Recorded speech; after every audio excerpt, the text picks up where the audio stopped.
Hello and welcome to this inaugural Sheilds tutorial video. My name is Will Taylor and I'm one of the tutors here at Sheilds. In this tutorial video we're going to talk about the Unit D assignment, or the Unit ID assignment if you are an international diploma student. We're not going to talk about all of the Unit D report because frankly that would be a very long video indeed. No, in this video we're going to talk about one thing and one thing only, and that is how to avoid one of the most common and certainly the most serious mistake that you can make at the Unit D assignment. This is the big one. This mistake is so serious that if you've previously failed a Unit D report, then to a lesser or greater extent, you've probably made this mistake. And the frustrating thing about this mistake is it's not about your knowledge of health and safety. And it's not about your ability to put that knowledge into practice.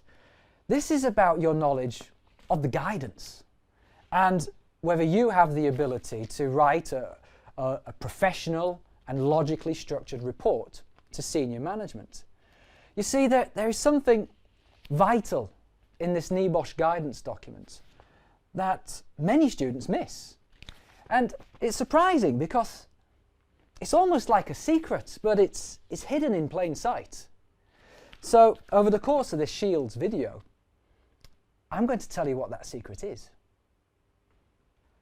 So what do I mean by big mistake? Well, simply put, it's not respecting the logical flow of information from one section to the next, from the main body into the conclusions, into the recommendations, and then finally into the executive summary.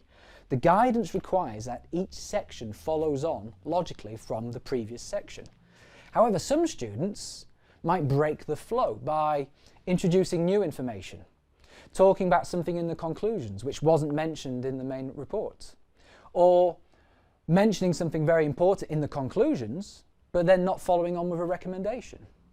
The guidance requires that each section follows on from the previous section and into the next. Now, I said earlier that this was a secret hidden in plain sight. Well, that's probably a little bit dramatic. It's not a secret. It's in the document, written in black or white. But it's a big document. It's 20 pages long. It's so big I can't even staple it together properly. So let me help and explain what I mean by logical flow of information. The flow of information starts in the conclusions. The conclusions have to follow on from the main body of the report by summarising what you found. And this is what it says in the guidance, and I'll read it now.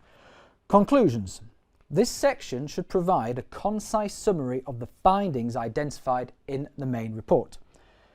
The conclusion should not identify new issues or additional relevant factors. So what it's saying there is that you shouldn't introduce anything new into the conclusions. If you didn't say it in the main body, don't say it in the conclusions. If there is something you want to say in the conclusions, then you should make sure that you've said it in the main body of the report. I'll continue. The conclusion should start by referring back to the aim and objectives for a brief discussion of how well they were achieved. The remainder of the conclusion should follow on logically from the findings in the main body.